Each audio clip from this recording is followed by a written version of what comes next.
자, 어제 저는 재계에 있는 사람 몇 명과 통화를 좀 해봤습니다. 자, 그들이 지금 현 상황에 느끼는 이 미지의 공포, 한국이 도대체 어떻게 흘러갈 것인가? 이재명이가 경제에 어떤 시각을 가지고 있는가? 이런 것들이 앞으로 자신들에게 엄청난 생존의 위기를 가져올 거다라고 우려하고 있습니다. 지금도요, 이 수출과 관련되는 부분에 여러 가지 타격이 상대방 측에 의해서 한국 공직 내부에 의해서 발생을 하고 있다라고 우려하고 있습니다. 자, 그래서 이 재계에서 확산된 패닉이 점점 확산되면서 중소기업 그리고 자영업자 그리고 부동산으로 번져갈 거라고 생각을 하고 있습니다. 정권 시장이 안정이 되는 모습을 보이지만 이것은 한국 특유의 투기 성향 때문이고 궁극적으로 한국의 정권, 한국의 주식 시장도 붕괴에 가까운 상황으로 흘러갈 거다. 자, 환율도 지금 정부가 보유하고 있는 외환을 가지고 막고 있는데 이것이 급속한 어려움에 처할 수 있을 거다. 이런 이야기가 나오고 있습니다. 그래서 지금 이 한국의 탄핵 이후에 무정부적 선동 상태가 계속되고 예산 감액과 더불어서 지금 이 모든 장관부터 말단까지 경제와 관련된 핵심 공직자들이 복지 안동을 하고 있는 지금 추세고 이것이 솔직히 말하면 겸 이전에도 내년이 위기다. 최고의 최악의 저성장이 될 것이고 수출 그리고 내수가 완전히 말라 비틀어질 거고 기업의 투자도 줄어들 거다라고 예측이 됐고 저성장이 이제 본격적으로 내년에 매우 강하게 드러날 거다. 그래서 잠재 성장률 자체가 떨어질 거라고 예상이 됐고 본격적으로 미국 트럼프발 지금 관세나 보조금 등 여러 가지 경제적 압박이 개시되면 이 어려운 한국의 경제에 치명타를 가할 거라고 했는데 이제 우리 스스로 또 한 개의 치명타가 와버렸습니다. 자, 11월 취업자가 늘었지만은 제조업은 10만 명이 급감했다. 건설, 도, 소매업도 고용이 줄고 있다. 이런 보도가 나왔고요. 대기업이 구조조정 칼바람에 50대 임직원들을 내보냈다. 자, 그래서 대기업 다니는 임직원들도 지금 50대 초반부터 내쫓기고 있고 내수 부진에 수출 둔화까지 겹치면서 임원은 무조건 자르고 줄이고 직원들조차도 희망퇴직을 받고 있다. 경총은 기업 37%가 지금 내년에 채용을 축소하고 있고 실제로 지금 나온 37%보다 더 나올 거다. 폐업이 늘면서 자영업자가 4만 명이 줄었다. 20대 이하 고용률이 7개월째 내리막이다. 그냥 쉬었다라는 청년이 40만 명으로 18%가 증가했다. 자, 경제 당국이 이 외환 시스템이 안정됐다 말했지만은 환율이 다시 올라가고 있고 오늘도 한 3원가량 올랐습니다. 재계에서는 환율이 올라가면 그래도 수입 비용이 늘어나서 물가 상승이 있지만 수출에는 호재다라는 부분에 대해서 그거는 과거의 환상이다. 기술 집약 대기업은 환율의 영향이 작고 중소기업만 오히려 채산성이 악화된다. 수입 의존 업종은 이 지금 환율 상승이 엄청난 데미지가 될 거다라는 이야기도 나오고 있어요. 내수 침체에 고용마저 지금 말라 비틀어지면서 경제 주축인 제조업 일자리가 19개월 새 최대 폭으로 하락했다 이야기가 나오고 있습니다. 자, 계엄 이후 사태의 경제적 충격은요. 이제 후폭풍이 지금 시작이고 처음에는 어리둥절해서 뭔지 몰랐지요. 그래서 한국 경제의 미지의 불확실성, 경제에서 가장 위험한 것은 미지의 알 수 없는 불확실성입니다. 그래서 투자자 신뢰가 무너졌고 그 다음에 지금 논의 중인 세법, 상법, 주요 규제개혁, 기업 지원 정책, 또 뭐 밸류업과 같은 문제, 또 심지어 의료계획에 관한 문제 등이 다 마비되는 상황이고 바이오 분야에 대한 이 정책도 마비돼 버렸습니다. 그래서 기업들이 거의 패닉 상황에 빠져 있고 방산을 비롯한 해외 대형 수주 프로젝트 등도 올 스톱 됐고 한국 업체를 끓이는 현상까지 나오고 해외 투자자가 빠지고 있어요.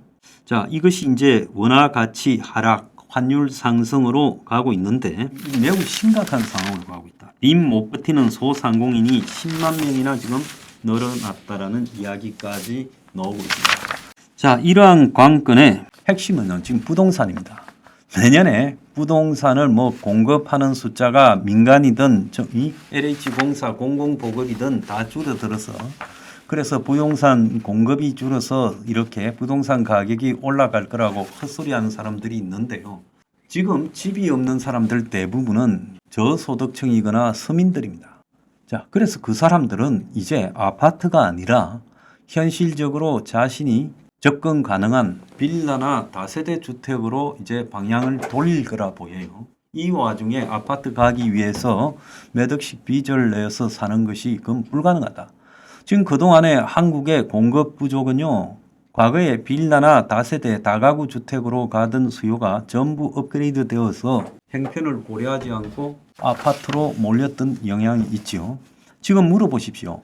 서울부터 강남부터 부동산 거래가 올 스톱 되었습니다. 지금 이런 상황에서 한국의 부동산 가격이 경제가 무너지는데 홀로 독야청청할 거라고 생각하는 사람 아무도 없습니다. 한국에 부동산 투자를 하는 사람은 일본 같은데 동경의 도심에 부동산 투자를 하겠죠.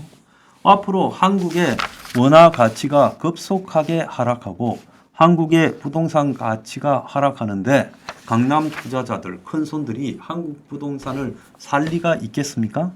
그래서 가장 부동산 투기 수요에서 영향력이 강한 강남 부동산부터 지금 무너지고 있다는 겁니다. 요즘 부동산 보러 다니는 사람은 거의 없죠. 그리고 현 사태가요. 과거의 박근혜 탄핵, 노무현 탄핵과 비교해서 상당히 장기간 지속될 수 있어요.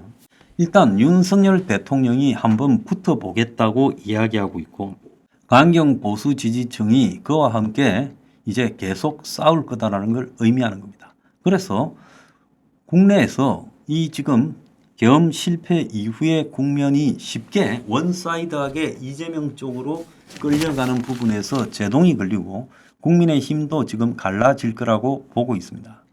자, 그러면서 탄핵까지 온갖 논란이 지속될 거고 이 논란 속에서 이재명이 자신의 사법 리스크를 방어하고 설사 대통령의 조기 취임한다 하더라도 아마 이재명을 반대하는 사람들은 계속 공격을 할 겁니다. 이재명이 우리가 성남시에서 땅들을 어떻게 해먹었는가. 이재명이 자신이 한국의 트럼프와 같은 실용주의자라고 월스트리트 저널에 인터뷰를 했습니다. 실용주의자적인 측면에서 그렇다 했는데요. 둘이 닮은 게 있죠.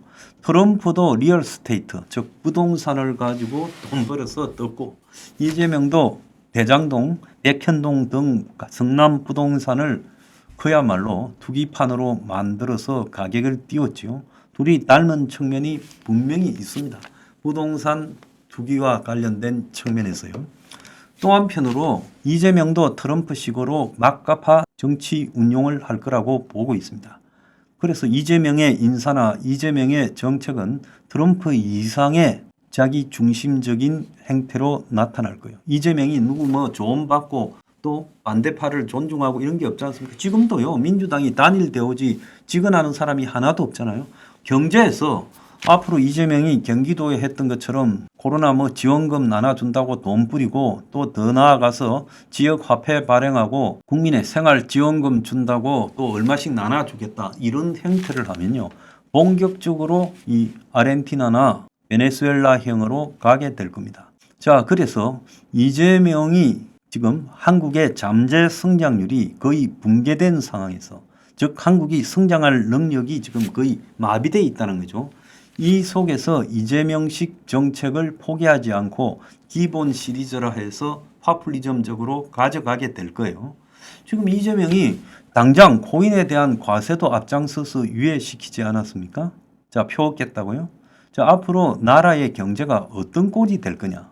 자, 부동산에서 터지지요. 제일 먼저 부동산에서 터질 거라고 봅니다. 지금 건설회사들이 다 무너지고 있고 PF 방어가 안 될 거라고 보고 있고 또 지금 연끌 대출에 주담대 무리한 아파트 투자가 다 무너질 거고 기업들이 돈 빌려서 땅 산 것도 지금 상당히 무너질 거라고 보는 겁니다.